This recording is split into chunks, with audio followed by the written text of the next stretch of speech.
My sister stole my fiancé before our wedding, so I gave her a gift she won't forget. 3 weeks before my wedding, I found them together in our childhood bedroom, not just kissing, planning their escape to Vegas while I was supposedly picking up my dress alterations. My sister was wearing my engagement ring on her right hand, testing how it looked. My fiancé was Googling flights on his phone. I stood in the doorway, invisible to them, listening as they laughed about how naive I was, how I'd been working double shifts at the hospital to pay for our dream wedding while they'd been meeting in hotel rooms for 6 months. My sister giggled that she'd always been the prettier one, that he'd settled for me out of convenience. She actually said, "I feel bad for her sometimes. She tries so hard to be special, but she's just ordinary." He laughed. "The sex is better with you anyway. She's too uptight." The worst part? They were using our family cabin for their affair. The same place Dad proposed to Mom 40 years ago, where I'd imagined bringing my own children someday, where Grandpa carved all our initials into the old oak tree before he died. My sister was lying on my childhood bed, wearing nothing but his dress shirt, the blue one I'd bought him for his birthday. She stretched like a cat, completely comfortable in the space where I'd once shared secrets with her, where we'd whispered about our future husbands during sleepovers. "When should we tell her?" she asked, tracing patterns on his chest.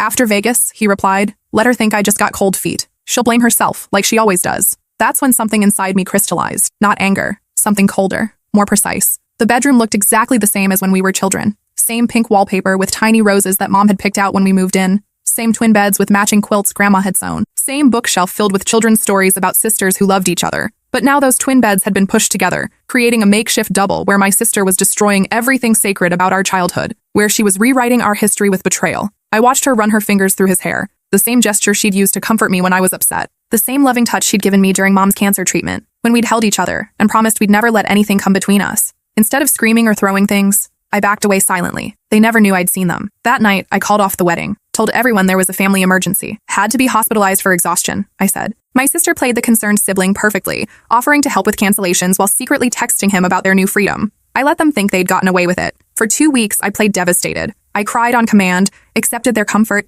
even let my sister help me return wedding gifts. She was so helpful, so caring, always asking if I needed anything, stroking my hair like we were children again. "Maybe this is for the best," she said one afternoon while helping me box up decorations. "You deserve someone who truly loves you." The irony was suffocating. She'd steal glances at her phone, smiling at his messages. Sometimes she'd excuse herself to take calls, claiming it was work. I'd hear her whispering sweet promises from the kitchen, planning their new life together. "I love you too," she'd murmur. "I can't wait until we don't have to hide anymore." During those 2 weeks, I watched her performance with clinical fascination. She'd arrive at my apartment with tissues and ice cream, ready to comfort her heartbroken sister. She'd make sympathetic noises while I sobbed about my canceled future. She'd even suggest we have a girls' night to cheer me up. But I noticed things. How she'd volunteer to handle specific vendors, always the most attractive male ones. How she'd insist on returning gifts to certain stores where she knew he'd be shopping. How she'd encourage me to skip family events where their absence together would be too obvious. She was orchestrating our deception while playing the supportive sister. Every kind gesture was calculated to maintain her cover while advancing their relationship. Meanwhile, I was learning things about both of them they'd never imagined I'd discover, like how he'd been skimming money from his law firm's client account to pay for their hotel rooms, how my sister had been calling in sick to work so often that her boss was considering termination, how they'd already put deposits down on an apartment across the state,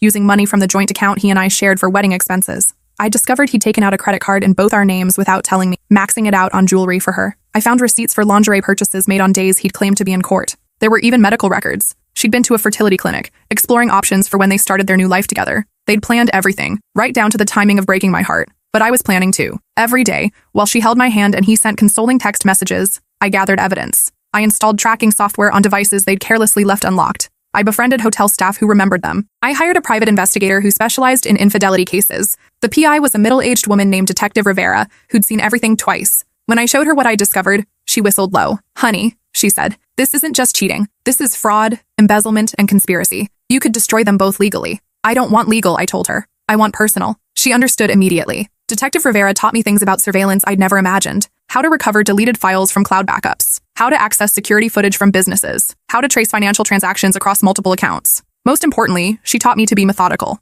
"Evidence without documentation is just gossip," she said. "You need timestamps, corroborating sources, and chain of custody." I became obsessed with thoroughness. Each hotel receipt I found was photographed, dated, and cross-referenced with their alibis. Every text message was screenshot and backed up to multiple drives. I created detailed timelines mapping their movements against their lies. The evidence gathering became therapeutic, almost meditative. Each new piece of proof was another step toward justice. Every lie I uncovered was validation that my instincts about their deception had been correct. I learned that my sister had been stealing small amounts of cash from Mom's purse during family dinners. Money she claimed was for gas or lunch, but which security footage showed her spending on lingerie at expensive boutiques. I discovered he'd been billing personal errands as client meetings. Haircuts became consultations with expert witnesses. Shopping trips with my sister became depositions at courthouse gift shops. His timesheets were works of fiction funded by his clients' trust accounts. The depth of their deception was staggering. They'd created an entire parallel relationship while maintaining the facade of caring about me. Every family gathering where she'd hugged me hello, every goodnight kiss from him, every concerned text about my well-being, all performed while they plotted my humiliation. I discovered they'd been taking photos together at our family events, pictures of them exchanging meaningful glances during my birthday party, video of them slow dancing at my engagement celebration while I was in the bathroom. They'd been documenting their secret romance against the backdrop of my life. The most damaging evidence came from her laptop. She'd kept a digital diary chronicling the affair, complete with detailed descriptions of their encounters and her thoughts about deceiving me. Entry after entry describing how foolish I was, how easy it was to manipulate my trust, how much better she was than me in every way. One entry, dated just a week before I caught them, read, "Sometimes I almost feel guilty watching her plan this wedding, but then I remember how everything always comes so easily to her. Dad always liked her better. Teachers always praised her more. Boys always chose her first. For once, I'm taking something she wants, and it feels amazing." Another entry detailed their sexual encounters in disturbing specificity, including how they'd role-played scenarios about me discovering them. They'd made my potential pain into foreplay, but the most revealing entry came from months earlier. "She'll never suspect me. I'm her baby sister, her best friend. She trusts me completely. It's almost too easy. He said she's boring in bed anyway, just lies there." I showed him what passion really looks like. By the time we tell her, she'll realize she never deserved him anyway. Reading those words, I felt something fundamental shift inside me. This wasn't just about infidelity or broken trust. This was about someone who'd spent years studying my vulnerabilities specifically to exploit them. Someone who'd weaponized my love against me. I also found evidence of their future plans. They'd researched divorce lawyers for me, calculating how much alimony I'd be entitled to, and how quickly they could marry after the annulment. They'd planned my entire life without me, discussing where I'd live, what job I'd take, even who I might date next. They'd turned my existence into a problem to be solved. The night before they planned to elope, I gave her the gift. It was beautifully wrapped, with a card that read, "For my sister, who always takes what she wants." Inside was a USB drive. She looked confused, turning it over in her hands. "What's this?" I smiled sweetly. "Just plug it into your laptop. You'll understand everything." Her face went white as the files loaded. Security footage from the cabin, hotel receipts I'd found in his wallet, screenshots of their text messages I'd recovered from the cloud backup he'd forgotten about, photos of them from restaurant security cameras on nights he'd claimed to be working late. But that wasn't the real gift. The real gift was watching her realize that everything she thought she'd hidden was about to become very, very public. "You can't," she whispered, her voice cracking. "You wouldn't do this to family." I tilted my head, studying her face like she was a fascinating specimen. "Family wouldn't do what you did to me." Her hands shook as she scrolled through folder after folder of evidence. 6 months of betrayal, documented in excruciating detail. "Please," she begged. "I'll end it right now. I'll tell him it was a mistake. We can go back to how things were." That's when I started laughing. Not the fake laugh I'd been performing for weeks, but genuine amusement at her desperation. "Back to how things were? You mean back to you pretending to love me while sleeping with my fiancé? Back to him kissing me goodnight after spending the afternoon inside you?" She flinched like I'd slapped her. "I know about the credit card," I continued conversationally. "The one he opened in our names to buy you that tennis bracelet. I know about the fertility clinic. I know about the apartment deposit. I even know about the fake emergency that pulled him away from my birthday dinner. He was helping you move furniture into storage." Her laptop chimed with an incoming email notification. She glanced at the screen and her remaining color drained away. "What did you do?" she whispered. "I sent everyone an invitation," I said, "to a different kind of celebration." The email I'd sent to our entire wedding guest list had gone out at exactly midnight. The subject line read, "Wedding update, a love story exposed." The email wasn't just a simple message. I'd created a comprehensive presentation, complete with a timeline of their affair, photo evidence, and even audio recordings of their conversations. Each piece of evidence was meticulously labeled and sourced. The presentation opened with a wedding photo from their engagement party, the two of them toasting to our future while secretly planning my destruction. Then it showed security footage from that same night, catching them kissing in the hotel parking lot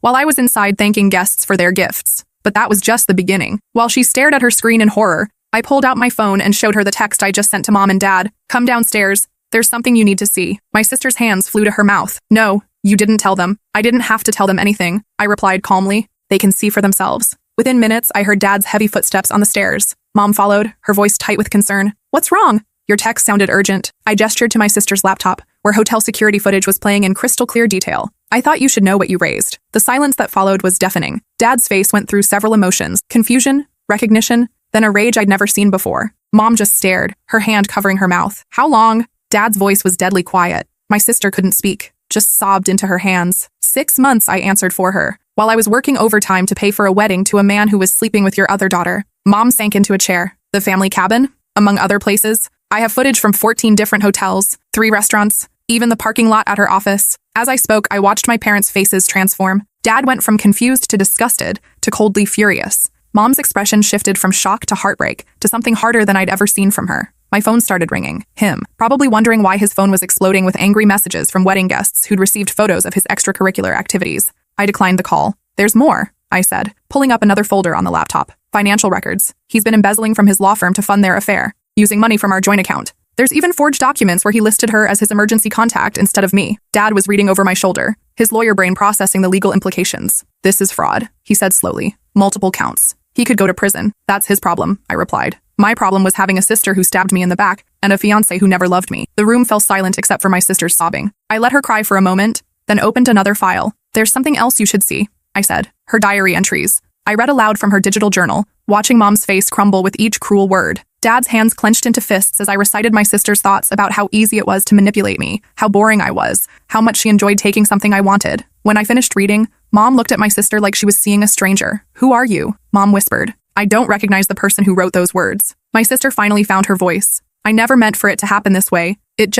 We fell in love. You can't help who you love. The slap came before I'd consciously decided to hit her. My palm connected with her cheek with a crack that echoed through the room. Love? I snarled. You call betraying your sister love? You call destroying someone who trusted you completely love? She held her cheek, tears streaming. You don't understand. It wasn't supposed to hurt you this much. How much was it supposed to hurt? Give me a number. What's the acceptable amount of pain for discovering your sister and fiancé are planning to humiliate you in front of everyone you know? Mom finally spoke, her voice barely audible. Get out. My sister looked up hopefully. Mom, not her, Mom said, her eyes steel. You, get out of my house. Now. You can't mean that. Dad stepped forward. You heard your mother. Pack your things and leave. Tonight. Where am I supposed to go? That's not our problem anymore, he replied. Maybe your boyfriend can help you figure it out. Oh, wait. He's probably busy explaining to his law partners why client funds paid for hotel rooms. As if on cue, my phone rang again. This time it was his law firm's senior partner. I'd sent them the financial evidence 2 hours ago. I answered on speaker. This is Attorney Hamilton. I'm trying to reach anyone who can tell me about certain irregularities in Mr. Peterson's accounts. I looked directly at my sister. This is his ex-fiancé. What kind of irregularities? Unauthorized use of client funds. Falsified billing statements. We've contacted the police. If you have any additional information, I have extensive documentation, I said. Financial records, hotel receipts, everything. I'll email them to you immediately. The conversation with the law firm continued for several minutes. They wanted details about the timeline, the amounts involved, the methods he'd used to hide the theft. I provided everything they requested while my sister sat frozen, watching her new life crumble in real time. After I hung up, my sister was hyperventilating. You've ruined everything, she gasped. His career, his reputation, his life. He ruined his own life, I corrected. I just documented it. But you didn't have to destroy him completely. I didn't destroy anything, I said calmly. I revealed what was already there. If exposure destroys someone, they were already destroyed. They were just hiding it. My phone buzzed with a text from him. What did you do? My firm just fired me. The police want to talk to me. What did you do? I showed the message to my sister. Want to answer him? She shook her head, still crying. I'll handle it, I said, typing back. I gave everyone the truth, something you're allergic to. Over the next hour, as my sister packed her belongings with shaking hands, my phone didn't stop buzzing. Messages from wedding guests ranged from supportive to shocked to absolutely savage. My college roommate, holy shit. I always knew she was jealous of you, but this is psychotic. My cousin, I can't believe they thought they'd get away with this. The audacity. His best man. Dude is finished. Nobody will ever trust him again. My high school friend. I'm deleting all the photos with her in them. Can't stand to look at her face. A family friend. Your grandmother would be rolling in her grave. She raised you girls better than this. But the most satisfying message came from our grandmother. I'm ashamed to share blood with that girl. You deserve so much better, sweetheart. Some messages included screenshots of their own conversations with my sister and ex-fiancé. Apparently, both had been making frantic calls trying to control the narrative. His story was that I'd had a mental breakdown and fabricated evidence. Her version was that they'd fallen in love and I was seeking revenge for being dumped. Nobody was buying it. By the time my sister finished packing, word had spread through our entire social circle. Her phone had apparently been buzzing just as relentlessly, but with very different messages. As she dragged her suitcases toward the door, she turned back one last time. I'm sorry, she said. I know that doesn't fix anything, but I am genuinely sorry. I studied her face, looking for any sign of real remorse. All I saw was regret that she'd been caught. You're sorry you got exposed, I said. There's a difference. The distinction mattered. Sorry for being caught means you'd do it again if you thought you could get away with it. Sorry for the action means you understand why it was wrong and wouldn't repeat it. Her apology was entirely self-serving. After she left, I sat with Mom and Dad in the kitchen. The house felt different, cleaner somehow, like an infection had been removed. How long have you known? Mom asked. About the affair? 3 weeks? About who they really were? I'm still learning. Dad poured himself a bourbon. What happens now? Now I rebuild, I said, without people who think betraying me is acceptable. But that was only the beginning of what I'd set in motion. The next morning, I woke up to 17 missed calls from him. When I finally answered, he was frantic. You have to fix this, he demanded. Call your dad's lawyer friends. Make them drop the charges. What charges? I asked innocently. You know what charges. The embezzlement thing. It was just borrowing. I would have paid it back. With what money? You spent it all on hotel rooms and jewelry for my sister. That's not— Listen, if you don't help me, I'll tell everyone you're vindictive, that you manipulated evidence. I started laughing again. Tell them what you want. I have security footage, financial records, and witnesses.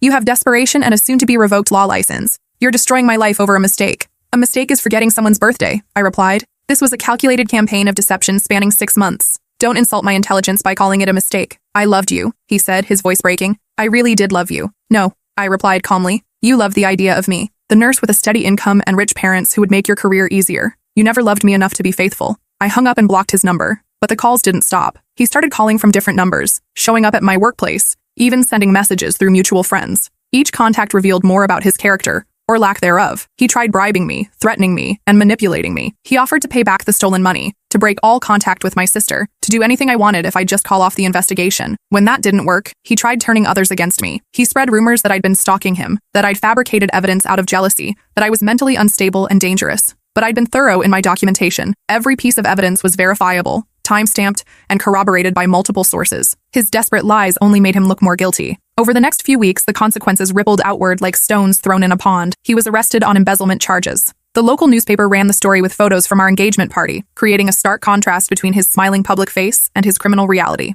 The article detailed not just the financial crimes, but the personal betrayal that had led to their discovery. It painted a picture of a man who'd used his position of trust to fund an affair with his fiancé's sister. My sister tried to get a job in 3 different cities, but our social circle was extensive and well-connected. Every potential employer somehow learned about her role in the scandal. She ended up working at a call center under an assumed name. The law firm sued him for damages and won a judgment that would follow him for decades. Even if he avoided prison time, he'd never practice law again. But the ripple effects went deeper than I'd anticipated. The hotel staff I'd befriended during my investigation started talking to other employees. Stories spread about the couple who'd used stolen money for their affairs, who'd lied to everyone around them. Hotel security began sharing the footage with other establishments as a cautionary tale about trusting guests. His legal colleagues distanced themselves completely. Partners he'd golfed with for years suddenly couldn't remember his name. Law students who'd considered him a mentor deleted his contact information. The legal community is smaller than people think, and reputation is everything. My sister's former friends began re-examining their own relationships with her. They remembered small lies she'd told, minor betrayals they'd overlooked, moments when she'd seemed just a little too interested in their boyfriends or husbands. Trust, once broken on this scale, contaminated every memory. The social media posts were particularly brutal. While I'd remained silent online,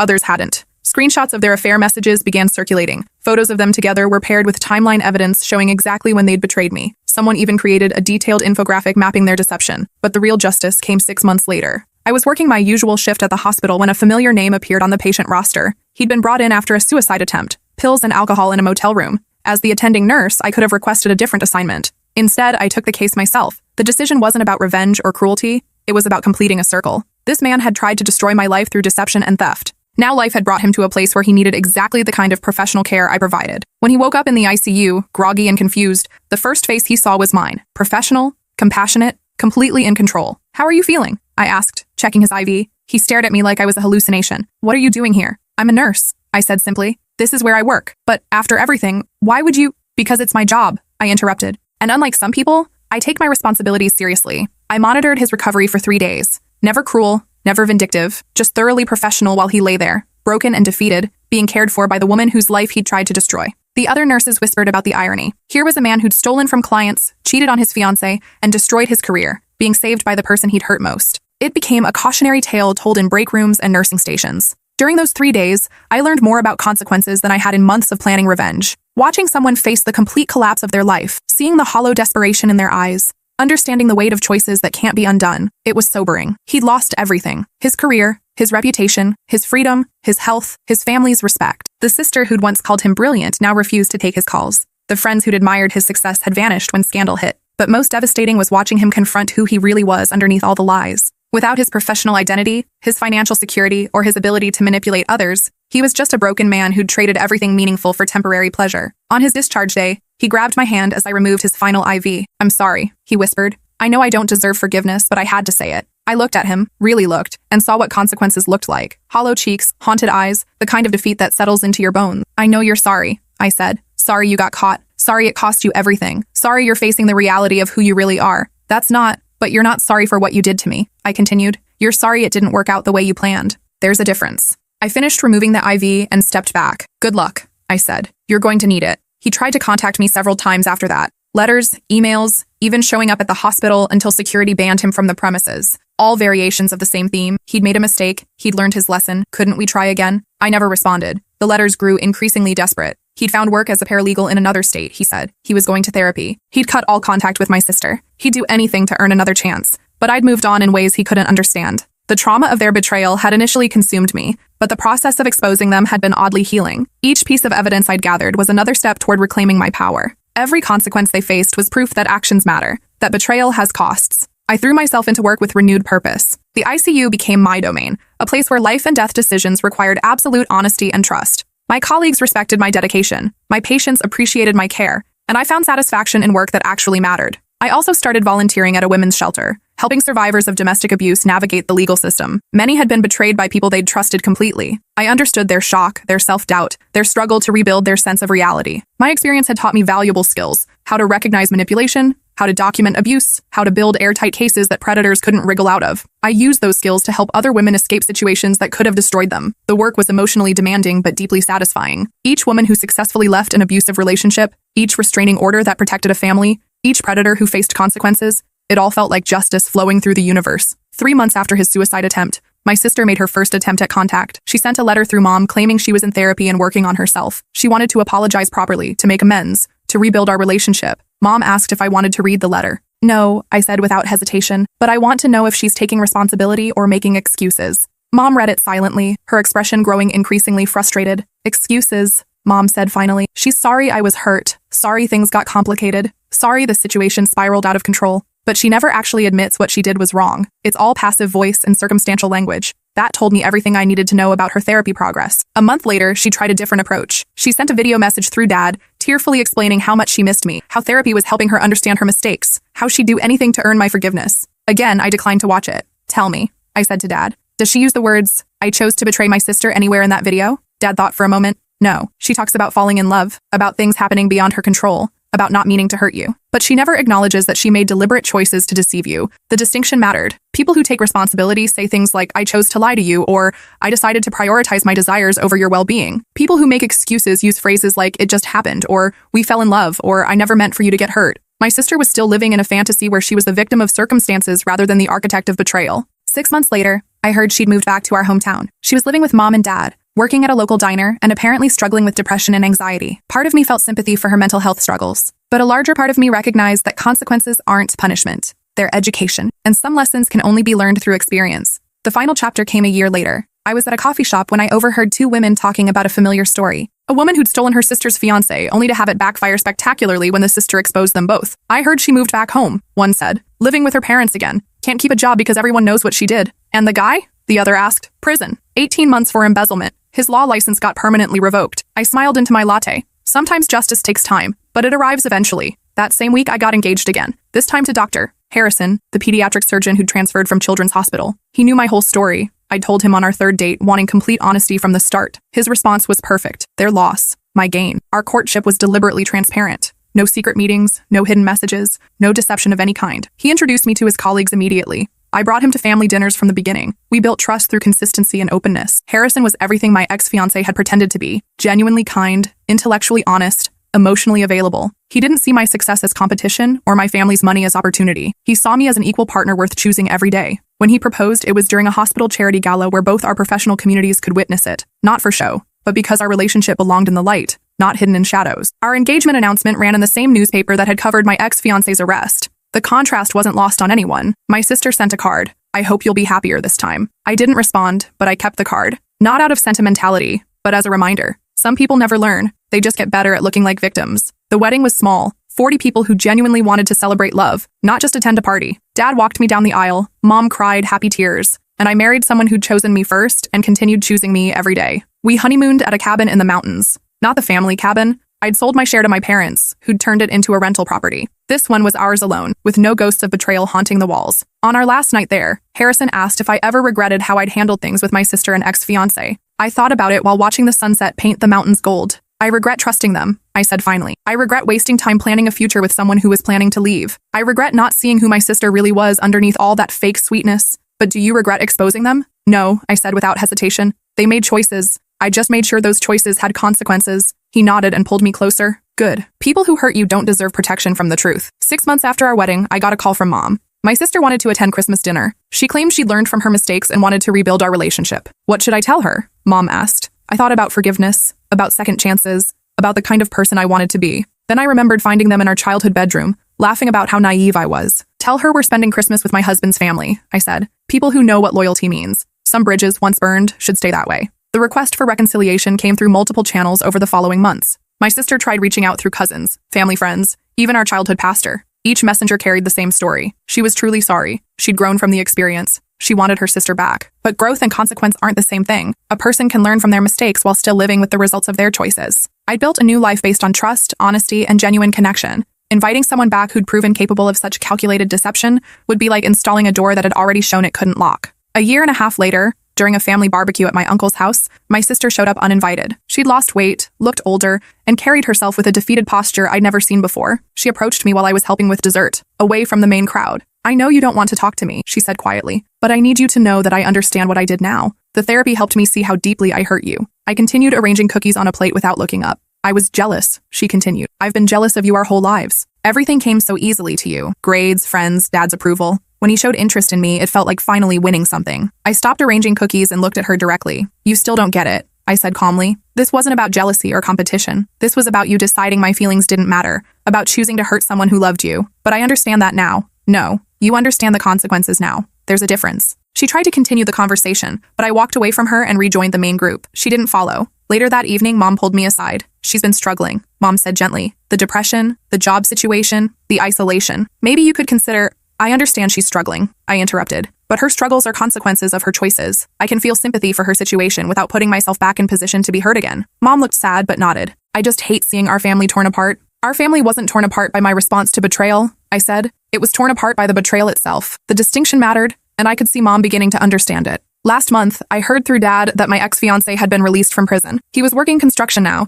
living in a studio apartment, trying to rebuild his life from nothing. My sister had finally found stable employment as a night shift janitor at an office building across town. She lived alone in a one-bedroom apartment, having never found another relationship after their affair imploded. I felt nothing hearing their updates. Not satisfaction, not pity, not curiosity. Just nothing. That's when I knew I'd truly moved on, when the people who'd once had the power to destroy me had become footnotes in someone else's cautionary tale. The real gift I'd given my sister wasn't revenge. It was consequences. The opportunity to learn who she really was when her actions finally caught up with her. Some people call what I did cruel. I call it educational. Recently, I started mentoring young nurses in the ICU. I teach them about patient care, medical procedures, and professional boundaries. But I also share lessons about trust, about recognizing red flags, about understanding that people's actions reveal their character more clearly than their words. One mentee asked me how I'd learned to read people so well. Experience, I told her, and paying attention to what people do when they think no one's watching. During one mentoring session, a young nurse named Rebecca confided that her sister had been acting strangely around her boyfriend. Small things. Too much interest in his work schedule, offering to help with errands when he was involved,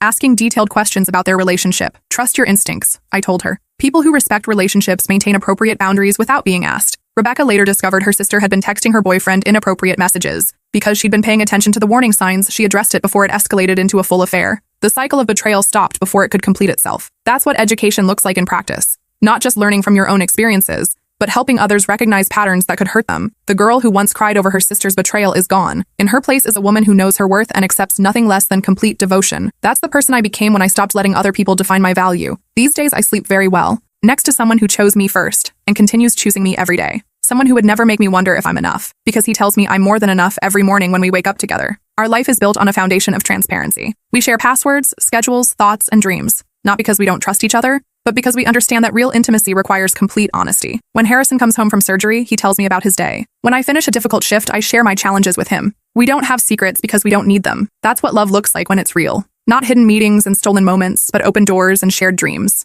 The contrast between my two relationships taught me that betrayal isn't just about the act itself. It's about the mindset that makes betrayal possible. People who truly love you don't compartmentalize their feelings. They don't create separate versions of themselves for different people. My sister and ex-fiancé weren't just cheating on me. They were cheating on themselves, creating false identities to justify their actions. The cruelty in their words that day in the bedroom revealed who they really were when they thought no one was listening. But someone was always listening, and someone was always watching. 2 years later, Harrison and I bought our first house together. During the housewarming party, one of his colleagues asked about my family. Just my parents, I said simply. I'm an only child now. Harrison squeezed my hand supportively. He understood that family isn't just about blood. It's about people who choose to love and protect each other consistently. Some guests seemed puzzled by my answer, but Harrison never questioned it. He'd seen the evidence of what my sister had done, understood the depth of the betrayal, and respected my decision to prioritize my own well-being over maintaining appearances. That night, as we cleaned up after the party, he brought up something that had been on his mind. "I've been thinking about what you said earlier," he said, "about being an only child now." I paused in washing glasses, waiting for him to continue. "I understand why you made that choice," he said, "but I want you to know that if you ever change your mind, if you ever want to try reconciliation, I'll support whatever you decide."